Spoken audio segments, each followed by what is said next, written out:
Welcome to the Mind Body Couple podcast. I'm Tanner Murtaugh. And I'm Ann Hampson. This podcast is dedicated to helping you unlearn chronic pain and symptoms. If you need support with your healing, you can book in for a consultation with one of our therapists at painpsychotherapy.ca. Or purchase our online course at embodycommunity.com to access in-depth education, somatic practices, recovery tools, and an interactive community focused on healing. Links in the description of each episode.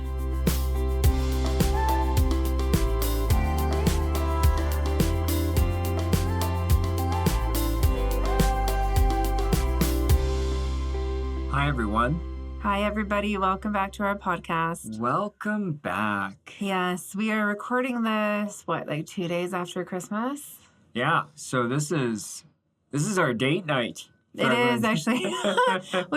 we went out for dinner, which was nice, and now we have some childcare upstairs. So you guys might hear a bit of noises. We apologize for that. Yeah. And now we're doing our podcast recording. Doing our podcast while our babysitter is tending to our children. Yes. And we are tired. It has been a tiring holiday season, kind of like what we predicted for sure. Yeah, but it was good. It was fun. Mm-hmm. Our kids had a good time. Yep. And I think if you had listened to earlier podcasts, we had the goal of taking the pressure off and trying to kind of keep that pressure down as much as we could. Which I feel like we did. I think so. For the most part. I felt quite regulated this holiday season, which for the listeners, that has not always been the case. No, usually Tanner is incredibly dysregulated at the holiday season. Yeah. Yeah. So we're doing well. Yeah. This is why you have to keep doing the practices after you're out of pain for this reason. Well, and I think it was good. And you're right. Like taking the pressure off was definitely helpful. Imagine how you would have felt if you had that pressure kind of dialed up. So we know the holiday season can be hard for a lot of people. We know that it can be a trigger for our chronic pain and symptoms. And so if you're feeling that way, let's get back on track. We're moving into the new year. There's lots you can do to support yourself, and we really try to amplify and give away basically the techniques and strategies on this podcast for people. Yeah, for sure. And so this podcast today is ways to retrain your brain out of chronic pain and illness in the new year. Yes. We got to retrain that brain. Yes. And this podcast, we're going to talk about a favorite skill that's from pain reprocessing therapy called somatic tracking. Yeah. And we've talked about this in other podcasts, but we think it's important to kind of really revisit this and do a somatic tracking focus episode today. It's a useful skill. This skill I am covering with people in usually my second or third session every time. Why are you doing it early on in your work with clients, Tanner? Well, you have to understand, we often have this emotional response to our pain or symptoms. This could be fear, frustration, despair, annoyance. And you think about the nervous system, we often shift to this state of fight, flight, freeze, shutdown. And so this dysregulated emotional response, it can really actually start to worsen our chronic pain and symptoms. And so, when I'm working with someone, I'm focusing on a lot of areas, emotions, nervous system state, creating social safety, processing trauma. But in order to have the pain or physical symptoms reduce, we need to actually change our emotional response, our nervous system response to them. Yes. And so it's crucial, at least when we work with clients, that we help clients learn how to do this right away so they can start practicing the shift in response. It's such a useful skill because it helps us change that emotional and nervous system response. And using it, we can learn to respond with more ease, lightness, calmness, and compassion to our symptoms. Yeah. And now that can feel really overwhelming to hear responding in that way. And sometimes I talk with people about somatic tracking or changing response. It's often the response that goes against our instinct that we try to shift to. So that can be hard to get our minds around a little bit. And why we're doing this is really important to understand because it's not a coping skill. That's what I want to be clear about because I hear this a lot of like, oh yeah, somatic tracking, just be mindful of the pain, like learn to cope with it better. No, no, no, that is not what we're doing. Well, why are you so clear on that? Because this approach that we provide on this podcast, that we talk about, all the models we pull from, our goal is to reduce or eliminate the chronic pain or symptoms. Right. And so you're not doing this just to feel calmer and still have pain. Actually changing your emotional and nervous system response over time, little bit by little bit, every somatic tracking you do, over time, that actually helps your brain feel safe and it starts to basically retrain the brain out of pain and symptoms. Yes. And it's okay to think about it that way. So if you're practicing somatic tracking, and we'll go more into that as we go through this podcast, it's okay to know my end goal is hopefully I'm doing that brain retraining to change my pain. However, in the moment, we want to, loosen the grip on that goal and then focus on I'm creating safety at this moment. And that's a really clear point here is there can't be a design. This is the hardest part about somatic tracking. Even though I just said the purpose of somatic tracking is long-term, we can retrain out. Yes. That's long-term. In the short run, what we do is we create more safety with the sensations. So I guess back to this idea of calm while the pain is there. Okay, for the end goal then of brain retraining. Yeah, the goal, we talk about it when you're doing somatic tracking, you're trying to get these little healing wins. That's it, these little healing wins. And the healing win isn't that you did somatic tracking and your pain shot down 50%. That can be a happy side effect. But that's not the goal during the actual activity. The goal during somatic tracking is we're trying to feel a little bit safer. And if you get these little healing wins where you feel a little bit safer, a little bit more at ease with it, over time that will retrain your brain out of chronic pain and symptoms. Or at least one of the skills is going to help you do this. Right. And so somatic tracking, essentially what it is, I always tell people it's a form of exposure. Yes. Anytime you see a therapist, I know there's probably some therapists listening who are not going to agree with what I'm about to say, but all right. I'm going to say it anyways. Will I agree with that? I think you will. Okay. But that's because, you're my partner. And I don't always agree with you as your partner. Yeah, that's true. That's true. Or as your business partner. As any partner. Yeah, that's true. Yeah. Anyways, go on. We'll see. We'll see if you agree. I think anytime you see a therapist, no matter what fancy strategy they're saying they're using, and there's lots of fancy ones. I like fancy strategies. For example, I do a lot of somatic experiencing with people. It's great. I love doing it. It's kind of fancy. But anytime you're doing any form of therapy with your therapist, they're doing a form of exposure. They always are. There's a form of exposure taking place. Because whether you're dealing with pain, chronic symptoms, anxiety, depression, there's a form of exposure that's woven into everything because we know it really works.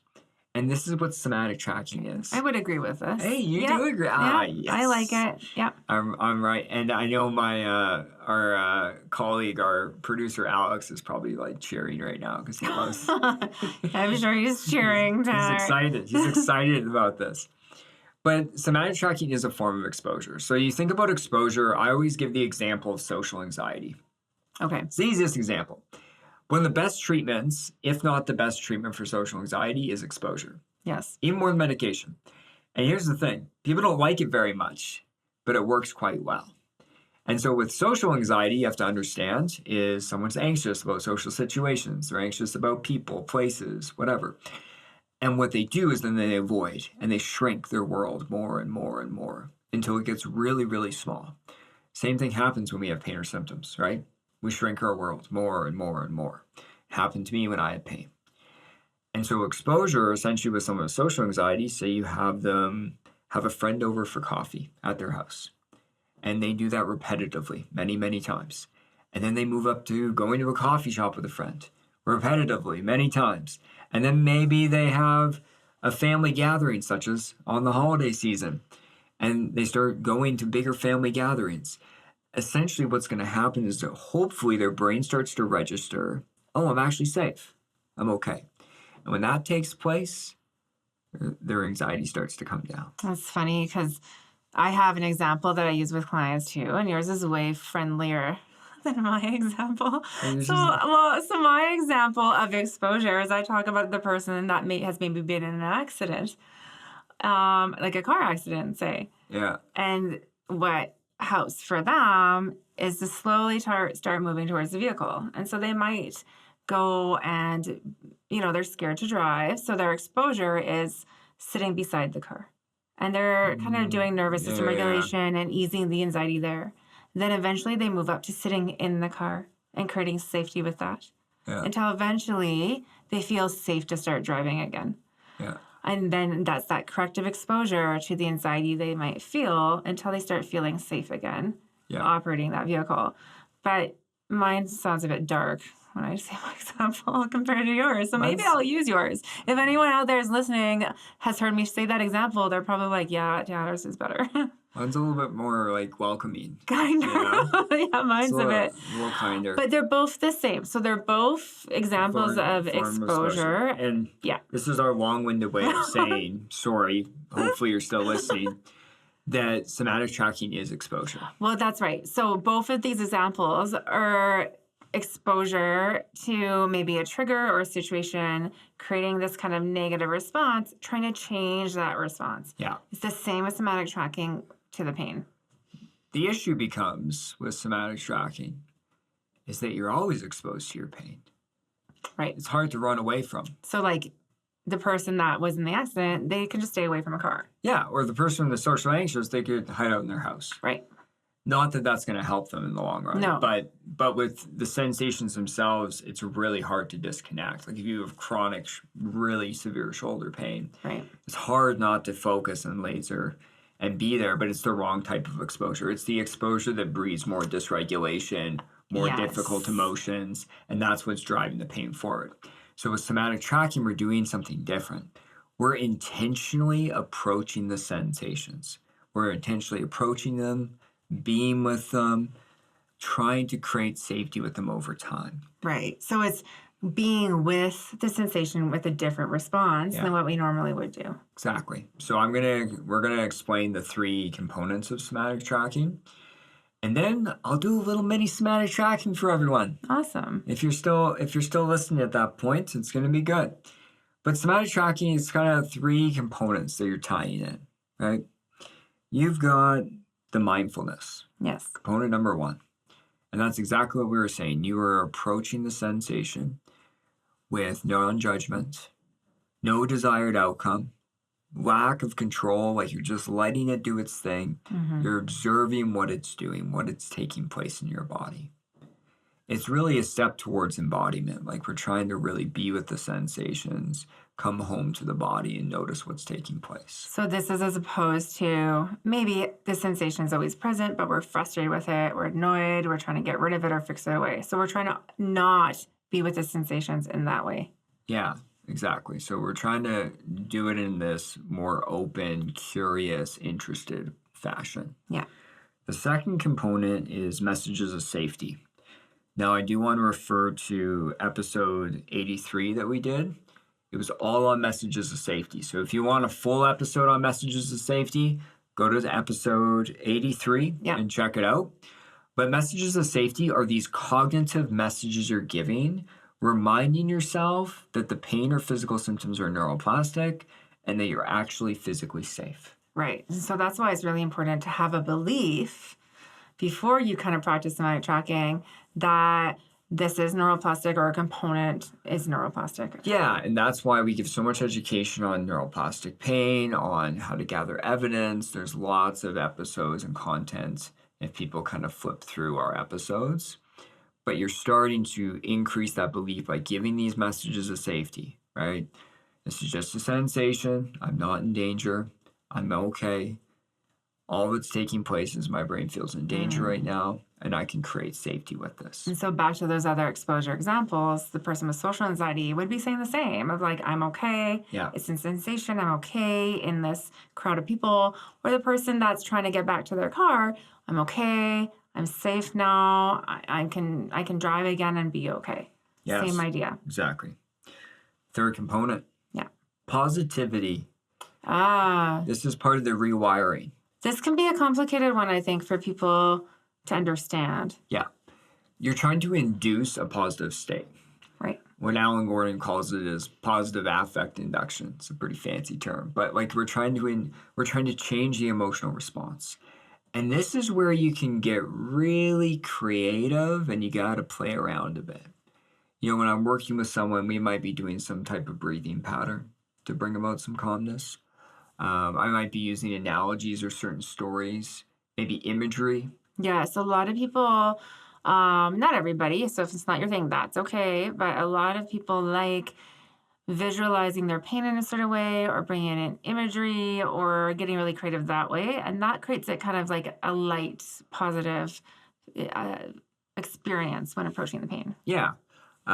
Visualization can be your friend here. Yes. I've had people visualize a happy, nostalgic memory Yep. and really lean into that. Now, somatic tracking, you can do more as this formal meditation as we're about to do, but you could also do it informally. Like when I was healing, I didn't actually know what somatic tracking was, but I was doing something pretty similar. And at the time, I've told the story many times, I was watching Modern Family. And those I love Modern Family. I've seen all 11 seasons 4 times at least. But what I would do is I would be tracking the sensations in the back of my mind, give you messages of safety, lean into watching the show, savor it, enjoy it. Yeah. It was a way to induce a positive state. So like you can do it informally as you're already doing something that is creating this more positive, affect for you to kind of experience. Totally. And we kind of encourage people to play around with somatic tracking in both ways. So, like more of a formal meditation way that maybe we'll walk you through in a moment. And then on the fly, which what Tanner describes. And I always say to people, if you don't have time to really do much of it, is just a shift in response that we're trying to get to. So, say you're in your busy day and you notice the pain sensation. Okay, how do we work on shifting response and bringing in these 3 categories into it? And it might be some quick messages of safety, kind of leaning into it, doing some breath work, and continuing on the day. That's good too. And so a lot of that throughout the day is a win as well. Yeah. Yeah, there's just lots of ways to play around with it. So if people don't more like the meditative style, it's like, okay, walk in your favorite nature spot while you do this. Yeah. Like enjoy the sun on your skin or, the view of the trees, whatever it is, like really leaning into that and enjoying that pleasant experience. But we've talked about it enough. Now we're going to try one. So you're welcome to try this as we go. When I'm working with clients, we have a lot of recordings we're providing people. Yeah. And in our digital course, we got a whole bunch of different variations of somatic tracking that you can check out if you want. But with somatic tracking, an important piece here is you want to do it within the healing window. Okay. And so the healing window is, you can imagine a window. And Okay. All right, I'm imagining it. Imagine the window, Anne. I am. And when you're in the window, Anne, I'm imagining it. it's uncomfortable in the window, Anne. Okay. You're in That's the not what window, I was imagining and it. you're Okay, attending- discomfort window. Yeah, discomfort window. Oh. Could be emotions in there. Could be some stress from the holidays. In this case, though, it could be pain. Or my kids in there. Your kids yelling at you could Oh, be in there. yeah, that's in there. Hopefully you're in the window, but when you're in the window, you can tolerate it. Okay. And so you want to start with So they're somatic only tracking. yelling at me a little. Yeah. So with somatic tracking, you want to start when it's more mild to moderate. So it's uncomfortable, but you're in the window where you can tolerate things. If you're outside that window and it's too intense, you're not going to be able to tolerate it. It's going to be too much, and you're never going to feel safe and rewire your brain. Yes. And that's true of any kind of exposure you do. It's not about just pushing through to like full intensity or anything like that. It's gradual. Yeah. So right now I'm going to do a somatic tracking, but because I'm not sitting in the room with you, make sure you're in that window of more mild to moderate, and you can tolerate this right now. And if it gets to a point, so say you follow along with the somatic tracking and you notice, no, like this is too much or it's out of the window, that's fine. That's where you stop, and that's okay. Perfect. Yes. Okay. So if you're going to follow along, you can close your eyes or lower your gaze. And at first, we're not even going to focus on the pain. What I want you to do is I want you to intentionally slow down your breathing. So if you can, in and out through your nose. And as you exhale, make the exhale long and drawn out.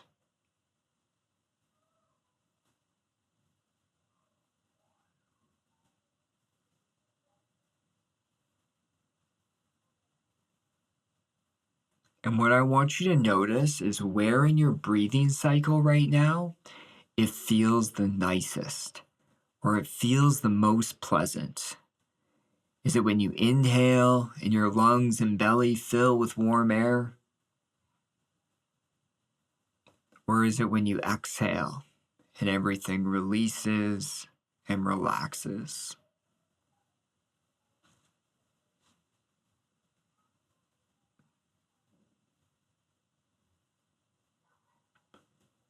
And wherever that point is, each time you get there in your breathing, really lean into it. Really let yourself savor that experience. Because when we have chronic pain, chronic symptoms, we get really good at focusing on the unpleasant. And so now we need to practice intentionally focusing on the pleasant sensations inside.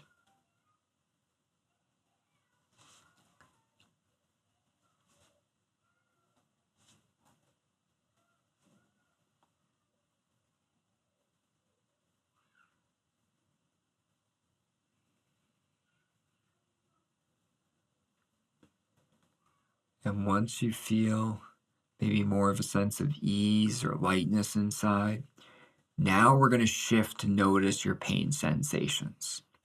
So scan your body from the top of your head to the bottom of your feet and just notice where in your body right now are you feeling pain or physical symptoms. It could be other things like fatigue or dizziness.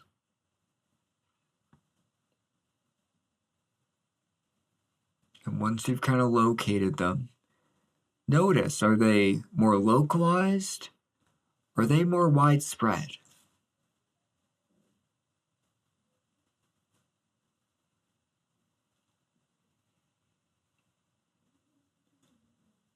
And how would you describe the sensations? Are they tingly, burny, achy, heavy, floaty?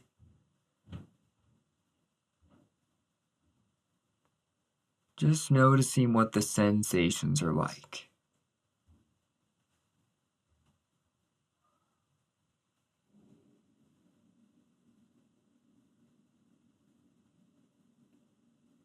And I want you to approach, if it feels accessible, the sensations. So almost each time you exhale, moving in a little bit closer. And we're focusing on them and exploring them with curiosity and interest. But I want to be clear, you don't need to focus on them with a bunch of intensity. You don't need to lock into them kind of like you're studying for a test with criticism, scrutiny. All we're doing is we're focusing in this light, easy way, just allowing them to do their thing moment to moment.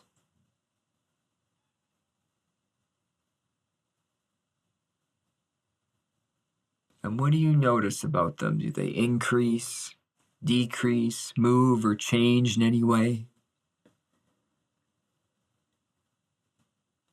And whatever they're doing is perfectly okay.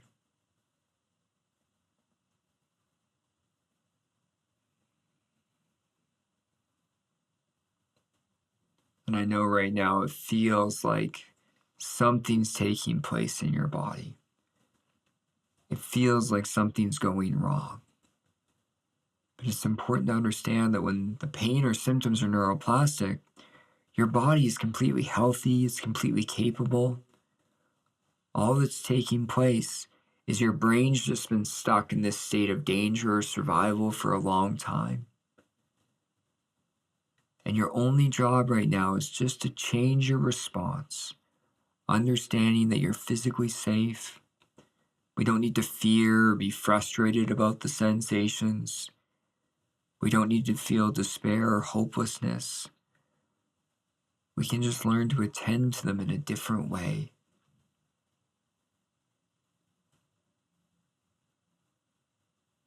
So with each exhale, it's just letting yourself sink into your body a little bit more, but just sinking in with a sense of safety. And pain or physical symptoms, the sensations, I always explain they're kind of like snow falling in the sky, which is winter here in Canada, so it's a timely analogy. But it's kind of like snow falling in the sky. And for a long time, we've been trying to avoid the sensations, the snow falling. We've been trying to run away from them, hide, hibernate, living in fear of the cold, of maybe a blizzard taking place. But we can also learn to attend to snow in a different way. You just think about kids playing in the snow. Like my 7-year-old son, he loves playing in the snow, making snow angels, throwing snowballs. And he gets cold and experiences unpleasant things, but he's also learning to enjoy himself regardless of these sensations. And so right now, see if you can just allow the sensations to fall like snow in the sky, and you can just observe them, let them do their thing.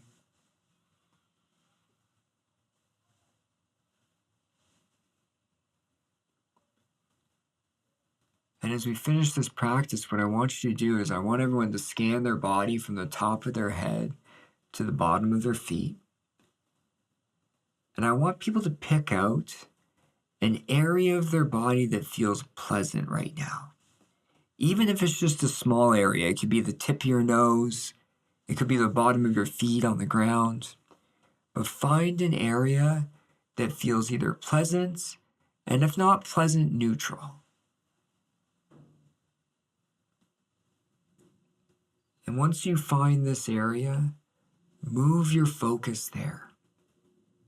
Move your focus there and really allow yourself to get to know that sensation.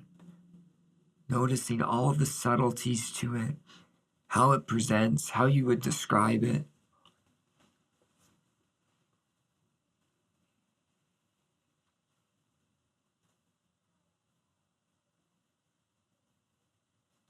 You can almost practice like breathing right into it, right into the area. And as you exhale, just allowing it to expand a little bit.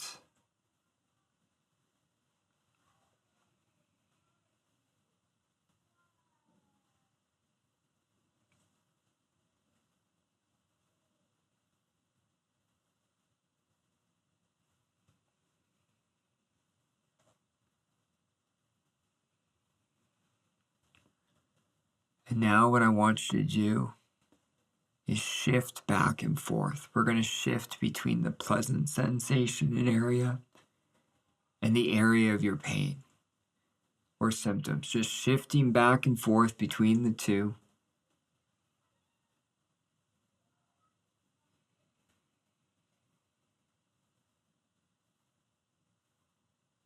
Teaching our brain that both of these areas are completely safe. It's just your brain has interpreted the more pleasant sensations as a safe area of the body. And it's interpreted the areas you're feeling pain or physical symptoms, that area is potentially dangerous. But it's just reminding your brain both areas are completely safe and okay to attend to.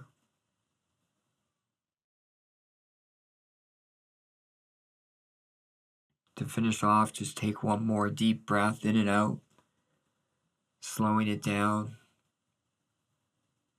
Just noticing where your pain or symptoms are at.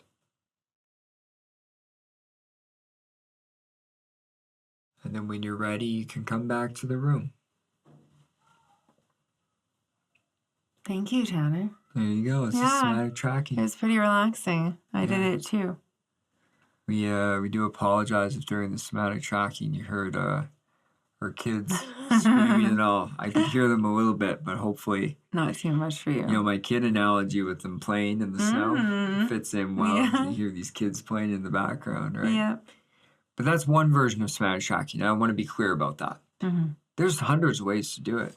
Yeah. And again, back to that very quick, informal way that I mentioned earlier, that's a way to do it too. And so, again, somatic tracking is moving towards corrective exposure and shifting a response, big or small. Yeah. And so play around with it. I always give the homework of like, do somatic tracking consistently. Yeah. You know, if you can do it once or twice a day, great. But also explore trying it all sorts of different ways. Totally. And we want to spatter it maybe throughout the day in some ways. So like if pain is constant, yes, we don't want you to be constantly kind of in this space. But we want it to become a consistent response. Yeah. So thank you everyone for listening. Thank you for listening. And we will talk to you next week. Talk to you next week.